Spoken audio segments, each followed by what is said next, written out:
তিন বন্ধুর বচসা তার জেরেই গলায় ধারালো বস্তুর আঘাত। রক্তাক্ত অবস্থায় উদ্ধার করে তাদের নিয়ে যাওয়া হয় পান্ডুয়া গ্রামীণ হাসপাতালে। আহত দুজনের নাম বিকাশ ঘোষ ও অভিজিৎ সরকার। দুজনেরই বাড়ি শেখপুকুর এলাকায় এবং অভিযুক্ত যুবকের নাম আরিফ মণ্ডল। বাড়ি বৈচিগ্রাম, কিন্তু সে ভাড়া থাকে পান্ডুয়া জয়পুর রেলগেট সংলগ্ন একটি বাড়িতে। সোমবার বিকেলে এমনই ঘটনায় চাঞ্চল্য ছড়ালো হুগলির পান্ডুয়া ব্লকে। স্থানীয় সূত্রে জানা যায়, শেখপুকুর 1 নম্বর রেল লাইনে অটো স্ট্যান্ডের পাঁচিল ঘেরা একটি জায়গায় বিকাশ ঘোষ, অভিজিৎ সরকার ও আরিফ মণ্ডল তিন বন্ধু উপস্থিত হয়। কোনো বিষয় নিয়ে তিনজনের মধ্যে শুরু হয় কথা কাটাকাটি, আর তাতেই আরিফ মণ্ডল ধারালো কিছু দিয়ে বিকাশ ও অভিজিতের ওপর চড়াও হয়। দুজনকেই ধারালো কোনো বস্তু দিয়ে আঘাত করে আরিফ। এরপরেই সে ওখান থেকে পালিয়ে যায়।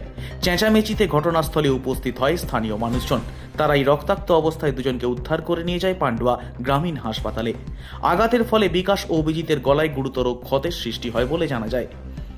দুজনেরই অবস্থা আশঙ্কাজনক হওয়ায় প্রাথমিক চিকিৎসার পর তাদেরকে চুঁচুড়া সদর হাসপাতালে স্থানান্তরিত করে দেয় শেখপুকুর এলাকায়। স্থানীয়দের অভিযোগ, দীর্ঘদিন ওই জায়গাটিতে মদের আসর বসে। বারণ করতে গেলে তাদের নোংরা ভাষায় গালিগালাজ করা হয় বলেও অভিযোগ। আজও সেখানে এমনই আসর বসেছিল বলে স্থানীয়রা জানান।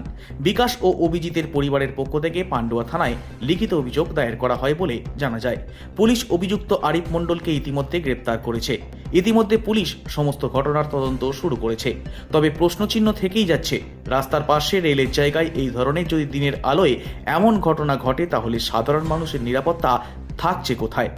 এছাড়াও প্রশ্ন উঠছে, আশেপাশে বহু বাচ্চা রয়েছে যারা স্কুলে পড়াশোনা করে, তাদের সামনেও এমন ঘটনা ঘটায় তাদের মধ্যে কতটা ভয়ের সৃষ্টি হবে। এখন দেখার বিষয় প্রশাসন এই বিষয়ে কতটা নজর দেয়। ঘটনা, আমার মোবাইল লোক আছে, বন্ধ আছে। হ্যাঁ, আমি পয়সা নেই, আমাকে আমার ভাই 1500 টাকা দিয়েছে। হ্যাঁ, এবার মোবাইলটা আমার লাগবে। ও একটা মোবাইল আনতে গেলে কোথা থেকে দেয়নি।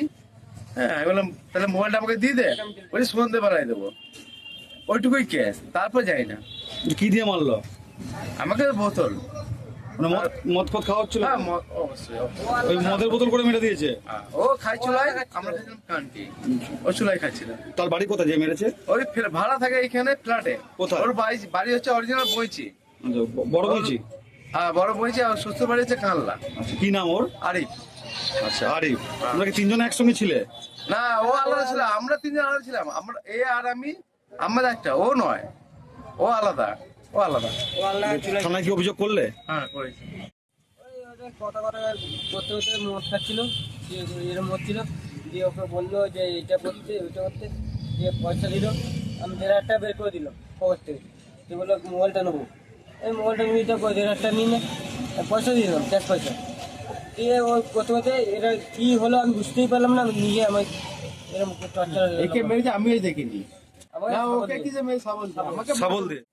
আমি ঘুমোচ্ছিলাম, ঘুম থেকে উঠে দেখছি ওরা দাঁড়িয়ে শরীর দিয়ে রক্ত বেরোচ্ছে। জিজ্ঞেস করলাম কি সে মেরেছে, ওরা শুনলাম বোতলে করে না মেরেছে, বোতলে সাবলে করে গাড়ি কাটি। হ্যাঁ, দিয়ে আমি হসপিটালে কে হয় ওটা? কে হয় আপনার? আপনার ছেলে? ছেলে কোথায় ছিল? ছেলে কোথায় ছিল আমি জানি না। দুপুরবেলা ও আলাদা থাকে, আমি আলাদা থাকি। আচ্ছা ঠিক আছে। আচ্ছা। হ্যাঁ, ও সংসার থাকে, আমি আমার সংসার ছিল। টোটালি কোথায় ছিল জানি না।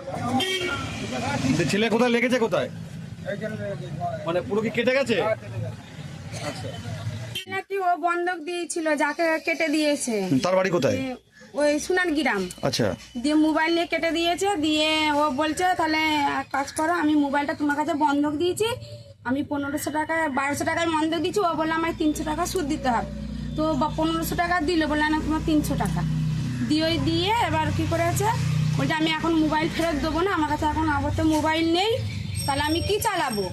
দিয়ে বলছে ও যার মোবাইল সে বলছে আমায় দিতেই হবে। এই নিয়ে কি খিস্তি খাওয়ানি হয়েছে, হয়ে ওই মারামারি করেছে। কখন হয়েছে মোটামুটি ঘটনাটা? ওই 3টে এরকম সময়। এখানে কি মদ খাওয়া রেগুলার হয়? রেগুলার হয়, বারণ করলে শোনে না, বলে কারো বাবার জায়গা না, এটা রেলের জায়গা, এরকম করে সব বলে। আমরা বারণ করলে শোনে না, বলবো রেলের জায়গা, এটা কারো বাপের জায়গা না, কিনা কাটা জায়গা নয়। এইখানে কি রেগুলার মদ ফদ খাওয়া চলে? পুলিশ বা আর কোনো লোক আসে না? না, আছে না? না, খাওয়া বন্ধ হোক। আমরা চাই মদ খাওয়া বন্ধ হোক, নাহলে ডেলি গালাগালি খিস্তি সব হয় এখানটায়। একটা বাড়িতে বাচ্চা কাচ্চা সবাই তো রয়েছে। আপনার বাচ্চারা পড়াশোনা করে তো তাদের সামনে গালাগালি করে? গালাগালি খিস্তি করে। কিস্তি খাড়ি বললে শোনেন না, ওঠেন না। Suman Chakraborty report, Hooghly Times.